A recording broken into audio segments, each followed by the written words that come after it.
Ассалаумағалейкум, құрметті оқырмандар. Бүгінгі тақырыпта ерекше тақырып болмақшы, себебі қазір көптеген әлеуметтік желіде неше түрлі психологиялық, рухани жағынан алып келіп жатқан дәрістер өте көп болып кетті. Сол үшін де мұсылман алдындағы міндеттері негізінде қандай еді? Бұл жайында бүгін осы тақырыпты ашып айтатын боламыз. Алдымен қазақша каналға тіркеліп, лайк басып, пікір қалдыра кетіңіз. Бүгінгі ақпаратымыздың кіріспесі ретінде пайғамбарымыз Мұхаммед саллаллаху алейхи уассаламның күллі үмметі үшін өсиет етіп қалдырған мына бір хадисін еске сала кетуді жөн көріп отырмыз. Мүслимнен жеткен хадисте Алла елшісі, оған Алланың сәлемі мен салауаты болсын, араларыңдағы қызғаныштың арта түсуіне жол бермеңдер. Затты өзінің шынайы бағасынан асырып сату үшін алдын ала сатушымен келісіп, жұртқа өздеріңді сатып алатындай қылып көрсетіп, елді еліктірмеңдер. Бір-бірлеріңді жек көрмеңдер. Сондай-ақ араздасып бір-бірлеріңді енді көрместей болып теріс айналмаңдар. Біреудің саудасына келігіп, сауда келісімін бұзбаңдар. Уа Алланың құлдары, өзара тату, бауырмал болыңдар. Мұсылманның бауыры нағыз мұсылман бауырына озбырлық жасамайды. Оған мұрын шүйіре қарап, өзінен кем көрмейді. Сондай-ақ қысылтаяң шақта жалғыз тастап кетпейді деген.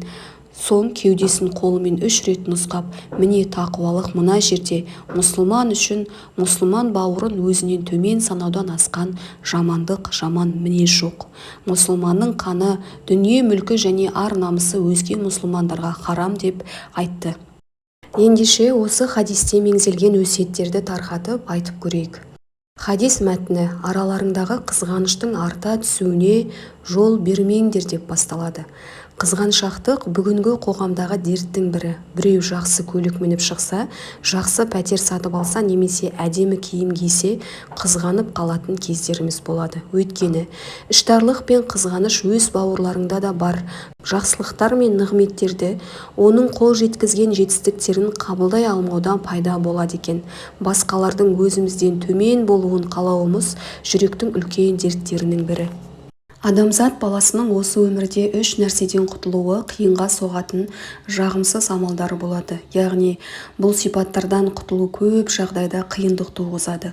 Олардың біріншісі қызғаныш, екіншісі жорамал жасау, үшіншісі өзгелер туралы теріс пікір айту. Біреудің жетістігін көре алмаудан туындаған қызғаныш адамды мазасыздыққа душар етеді. Ал мазасыздық жүректі әлсіретіп, иманды азайтады. Иманы азайған адам күнәға ұрыншақ келеді. Жоғарыда көрсетілген хадисті әрі қарай тарқатып көрейік. Затты өзінің шынайы бағасынан асырып сату үшін алдын ала сатушымен келісіп, былайғы жұртқа өздеріңді сатып алатындай қылып көрсетіп, елді еліктірмеңдер.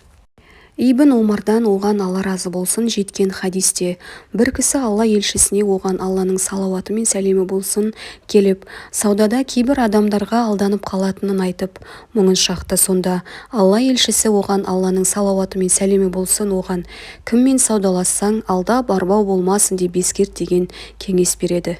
Тауарды өткізу үшін осындай құйтырқы әрекетке бару мұсылманға жат әрі жағымсыз көрініс. Бұл да адамдарды алдаудың, өтірік айтудың бір түріне жатады. Хадисте бір-бірлеріңді жек көрмеңдер, сондай-ақ араздасып бір-бірлеріңді енді көрместей болып теріс айналмаңдар деген мәтін бар. Әбу Айюб, оған Алла разы болсын, Алла елшісі, оған Алланың салауаты мен сәлемі болсын, мұсылманға өзі сияқты мұсылман бауырмен ренжісіп, 3 күннен артық қатынаспай қоюына болмайды.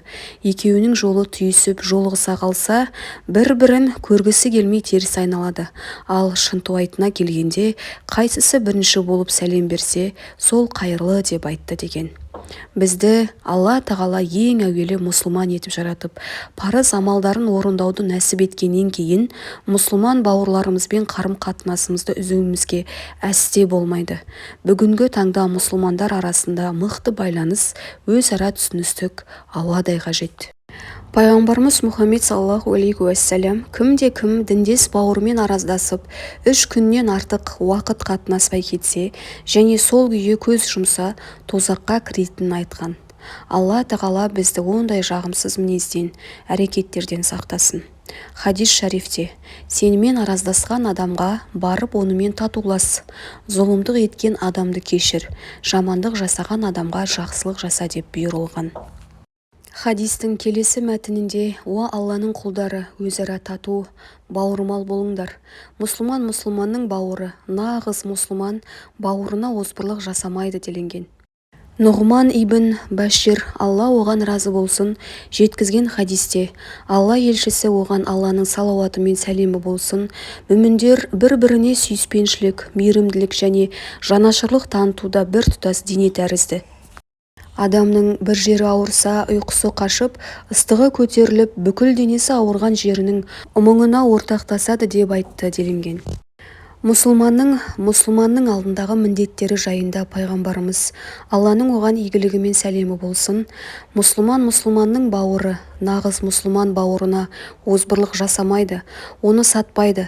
Кімде-кім мұсылман бауырының қажетіне жараса, Алла тағала да оның қажетін өтейді. Кімде-кім мұсылман бауырының қайғы-мұңын сейілтсе, Аллах тағала оны қиямет қайымның бір қайғысынан құтқарады. Сондай-ақ кімде-кім мұсылманның айыбын жасырса, Аллах тағала да қиямет күні оның айыбын жасырады деп айтты делінген. Бүгінде өздеріңіз көріп жүргендеріңіздей, әлемнің кейбір елдерінде мұсылмандар қысым көріп, қиыншылықта өмір сүруде, тіпті күнделікті тамағын таба алмай жатқан бауырларымыз қаншама. Оларға дұға етіп, Алладан көмек сұрауымыз жаңа хадисте айтылғандай олардың мұңына ортақтасқанымыз болып есептеледі. Кезінде қазақтың көрнекті ақындарының бірі Мұқағали Мақатаев өзінің бүкіл дүние мұсылмандарына хат деген өлеңінде: қаны аққан қайран менің мұсылманым, осыма екі ортада қысылғаның, бірігіңдер әлемнің мұсылманы, құрбан болсын Құдайым үшін жаның деп бүкіл дүние мұсылмандарын бірлікке үндеген.